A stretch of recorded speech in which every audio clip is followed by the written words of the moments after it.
Yang menyebabkan darah orang tumpah halal yang pertama karena berzina, yang kedua murtad, at-tariku lidinihi, orang yang meninggalkan agama, al-mufariqu lil jamaah, memisahkan diri dari jamaah, seperti kambing yang melepaskan diri dari gerombolannya, dia akan diterkam serigala.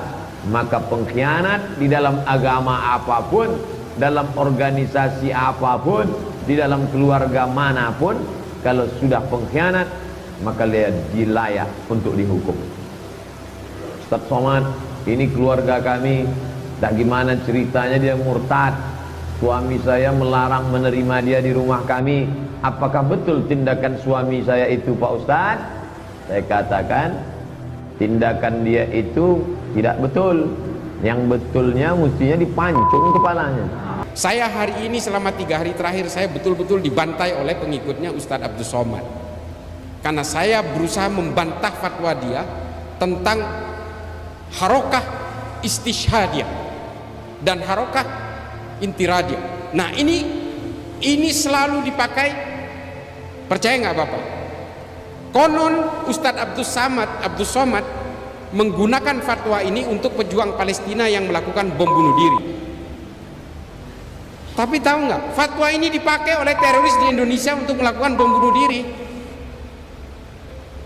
Apakah dia bisa ditangkap sebagai seorang ideolog penganjur fatwa yang memperkuat orang untuk melakukan gerakan-gerakan amaliyah teror seperti ini? Bisa sebenarnya. Ikutilah ulama, yang dibenci kafir, yang dibenci munafik. Hari ini yang paling dibenci kafir dan munafik adalah cucu daripada Rasulullah SAW, Habib Rizik. Cyber army, tentara dalam alam gaib, alam maya. Pandai kalian membuat meme, pandai kalian membuat video pendek, pandai kalian membuat, gunakan keahlian itu untuk menyelamatkan umat. Serang. Cuma kita tidak perlu melakukan penegakan hukum untuk menangkap orang-orang seperti Abdus Somad. Abdus Somad yang harus sadar, ini kan membahayakan umat, Pak. Saya bantah itu. Ma'lim fil Thariq yang ditulis oleh Said Qutb di Mesir untuk keperluan orang Mesir, untuk konsumsi politik Mesir, untuk melawan Presiden Gamal Abdul Nasser, pada akhirnya dipakai oleh gerakan teror di seluruh dunia. Saya berceramah dalam masjid di tengah orang Islam. Saya jawab menurut hadis Nabi, dilaporkan. Tak takutkah Ustadz Somad? Apa yang kutakutkan sebanyak ini orang membela? Ini loh kalau kebanyakan ceramah tapi sambil memelihara Harley Davidson. Saya nggak mau mencaci maki dia, enggak, tapi tolong ini diralat fatwanya, karena imbasnya kepada umat sungguh luar biasa, Pak. Saya pikir dia anti Wahabi, ternyata nggak juga, sama kelakuannya. Saya itu anti Wahabi karena dia menganjurkan kebencian dan mengkafir-kafirkan orang lain. Ternyata ini sama. Ini yang saya maksud dengan upaya memecah belah kalangan Nahdien dari dalam.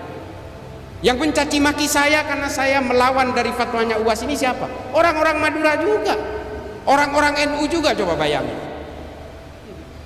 Saya marah kalau ini, karena hasil dari interogasi terhadap berbagai teroris itu, salah satu yang menjadi rujukan adalah fatwa-fatwa dari ulama seperti Abdus Somad. Islam sudah mengajarkan anak kita gosok gigi bukan 3 kali. Salat subuh gosok gigi, salat zuhur gosok gigi, salat asar gosok gigi, salat maghrib gosok gigi, salat isya gosok gigi, salat tahajud gosok gigi, salat witir gosok gigi, salat duha gosok gigi. Yang waras tidak boleh mengalah terhadap mereka para pencoleng-pencoleng agama yang menjadikan agama sebagai alat politik.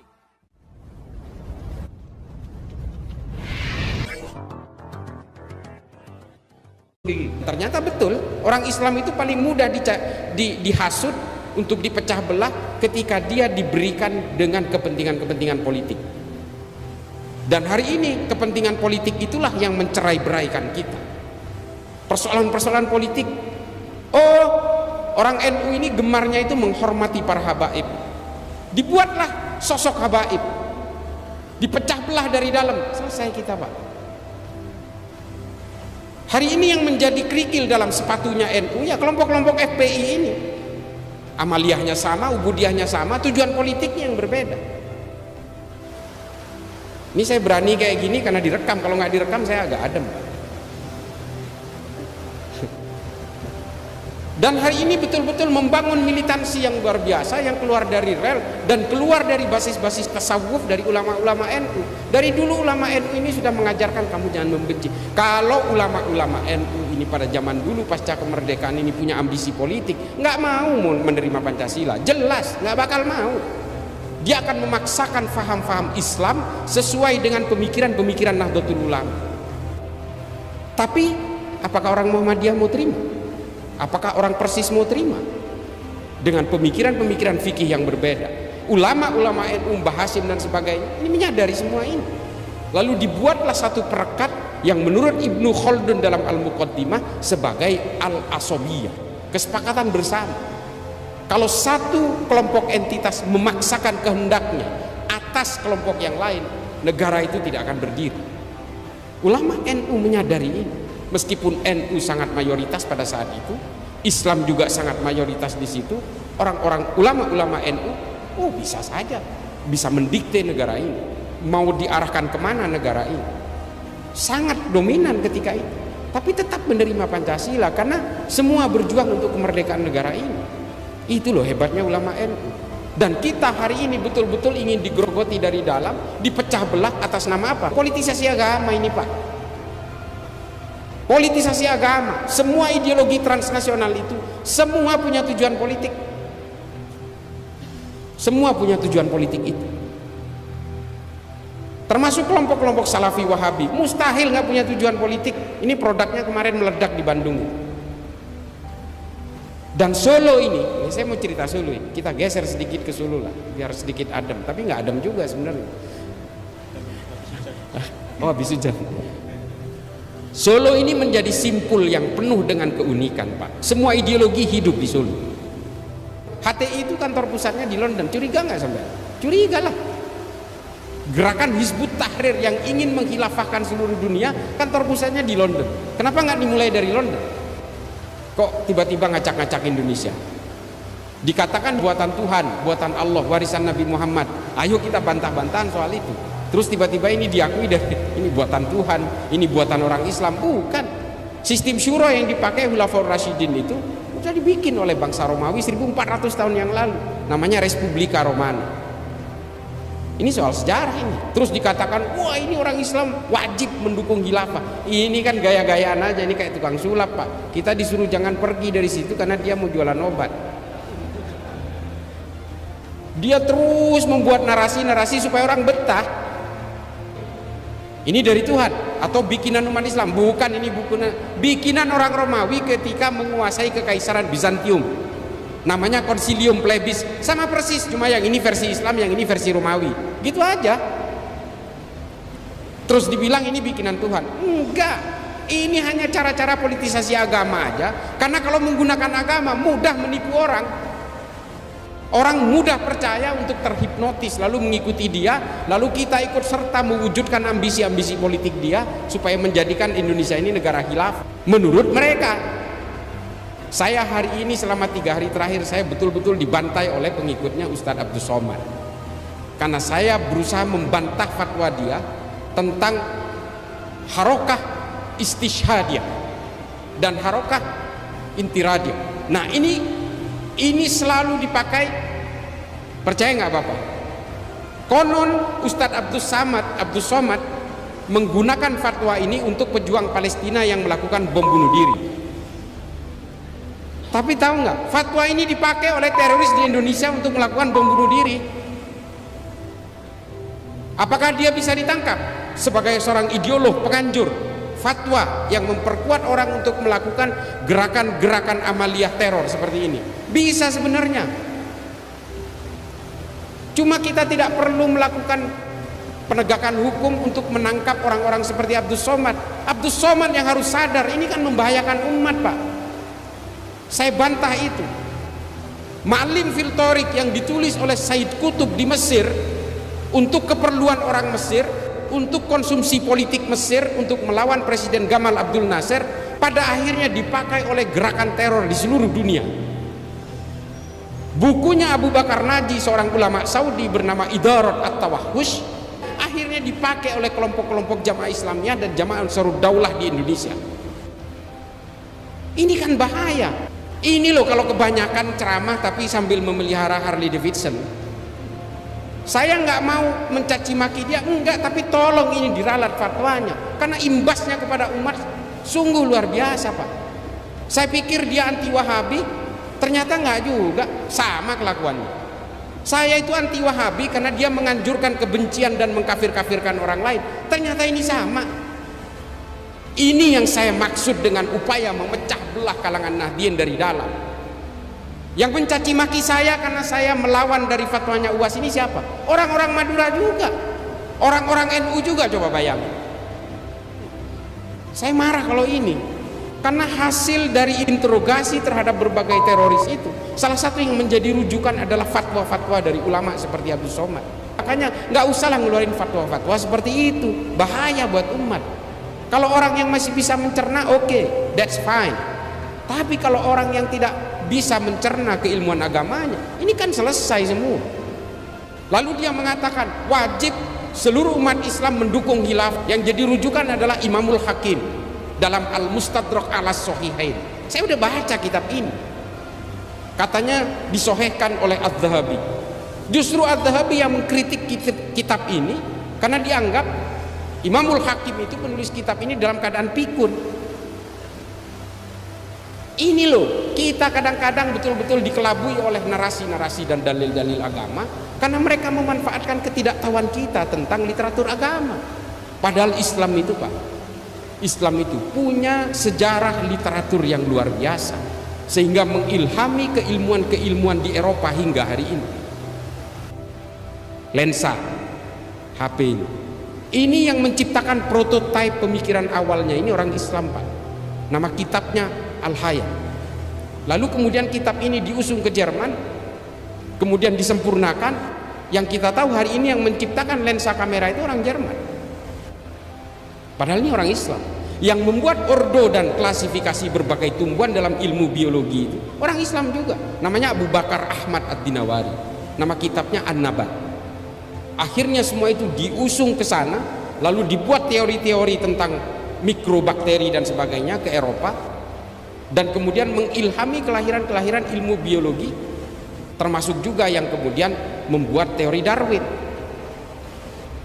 Berbagai keilmuan-keilmuan dalam Islam termasuk ilmu musik, Al-Farabi, Al-Kindi, filsafat-filsafat Islam di bawah Imam Ghazali, Ibnu Rushd, Jalaluddin Rumi dalam Fihi Ma Fihi. Ini mengilhami berbagai gerakan-gerakan filsafat modern hari ini kepada orang Eropa. Semua bersanad kepada pemikiran orang Islam, Pak. Pemikiran Thomas Aquinas dalam Pemikir Katolik, nama bukunya Summa Theologica, ini diambil dari perdebatan Imam Ghazali dalam Tahafud Al-Falasifah dengan Ibnu Rushd dalam Tahafud At-Tahafud. Indah sekali Islam ketika berkenalan dengan ilmu pengetahuan, indah, Pak. Dan semua mengilhami gerakan kedokteran modern, pemikiran Ibnu Sina tentang bagaimana manusia mencerna makanan lalu keluar menjadi kotoran segala macam. Ini teori-teori Ibnu Sina yang kemudian dipakai ilmu kedokteran modern hari ini. Kita kan nggak pernah melahirkan itu lagi. Karena apa? Karena kita sudah betul-betul tercerai-berai karena persoalan politik. Politik semua yang menjajah kita hari ini, sehingga kita terpecah belah menjadi firqah demi firqah, menjadi sekte demi sekte, Sunni dan Syiah, karena persoalan politik terbelah.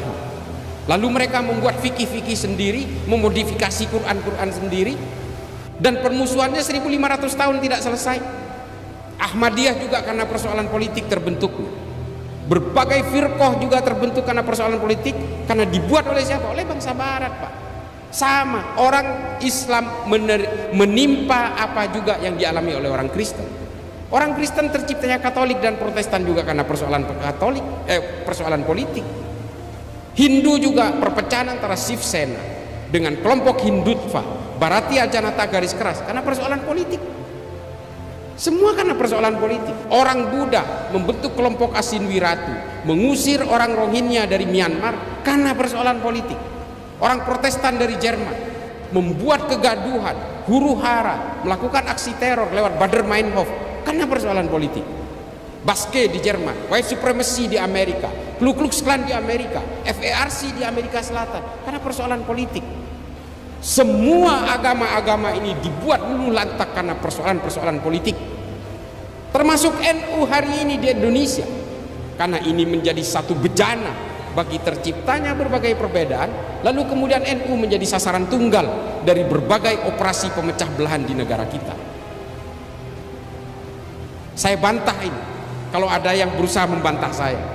Ini semua soheh, temuan-temuan Phil Caruso dari Tillman University ini betul adanya. Menurut Phil Caruso, kalau NU ini tumbang, Muhammadiyah, organisasi-organisasi keagamaan lain, ini mudah sekali. Organisasi-organisasi keagamaan yang moderat mudah sekali untuk ditumbangkan juga. Nah, melihat ini kemudian berbagai gerakan-gerakan power global, kekuatan-kekuatan global dari negara barat melakukan operasi-operasi pemecah belahan ini. Ada NU garis lurus, NU garis miring, NU garis lucu. Enggak itu teman, janganlah teman saya.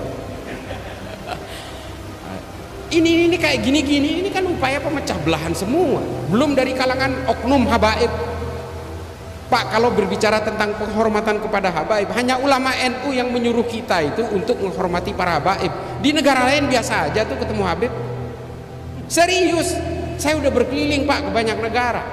Saya ke Afrika berkali-kali, ke Asia Selatan, Asia Tenggara, Asia Amerika Selatan. Saya tinggal di Amerika 5,5 tahun. Semua biasa aja, hanya di Indonesia. Karena apa? Karena kita memang diminta oleh ulama-ulama NU untuk membangun kecintaan kepada Nabi, harus menghormati dzurriyyah Nabi. Ini diajari kepada kita semua. Tapi hari ini apa? Oknum-oknum habaib justru mencaci maki ulama NU. Kita hari ini masih takdim kepada para habaib karena melihat para habaib yang tawadhu, yang masih berbasis tasawuf, Habib Lutfi, Habib Syekh, Habib-habib dari tapal kuda yang betul-betul menginginkan kita supaya kita betul-betul hablum minan nas, hablum minallah, kita betul-betul menjunjung tinggi kemanusiaan, kita betul-betul harus menciptakan kedamaian, rendah hati dan sebagainya. Karena kita masih melihat para habaib yang tawaddu itu. Habaib-habaib yang arogan, ini mohon maaf, saya membedakan antara habaib dan kelakuan. Saya membedakan itu. Ini kan persoalan moral manusia, Pak. Manusia ini semua pendosa. Orang yang merasa paling suci itu paling sibuk menutup segala dosanya. Ini kan logika dasar. Semua manusia ini punya takdir yang sama, punya kelakuan baik dan kelakuan buruk. Ketika manusia itu gagal mengalahkan dirinya, dia akan sibuk mengalahkan orang lain. Ini loh, ini fihi ma fihi, ini Jalaluddin Rumi. Dan ini diajarkan oleh kiai-kiai saya karena berbasis tasawuf. Dan ketika orang merasa paling suci, dia pasti akan sibuk menutup segala celahnya, menutup segala cacatnya.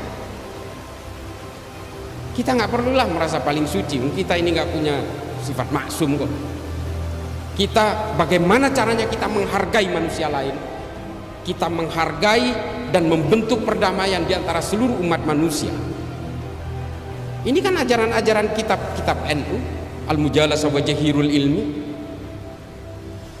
Irsyadul Ibad juga menulis itu, bahwa kita betul-betul harus bertumpu kepada kemanusiaan.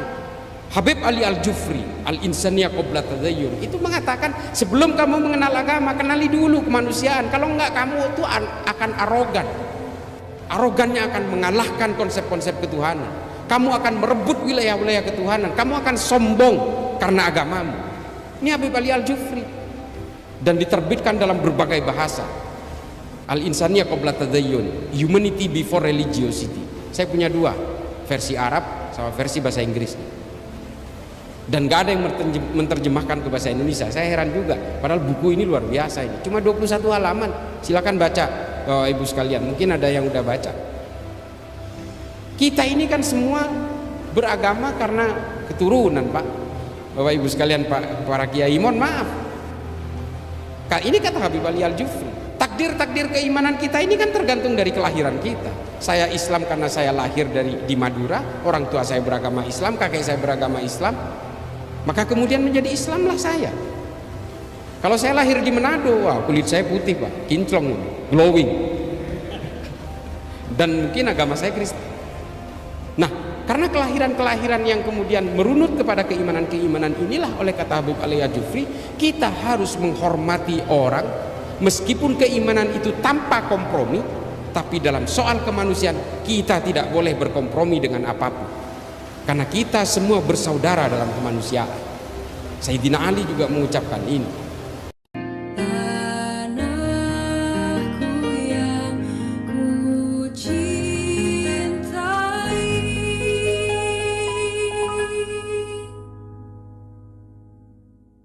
Engkau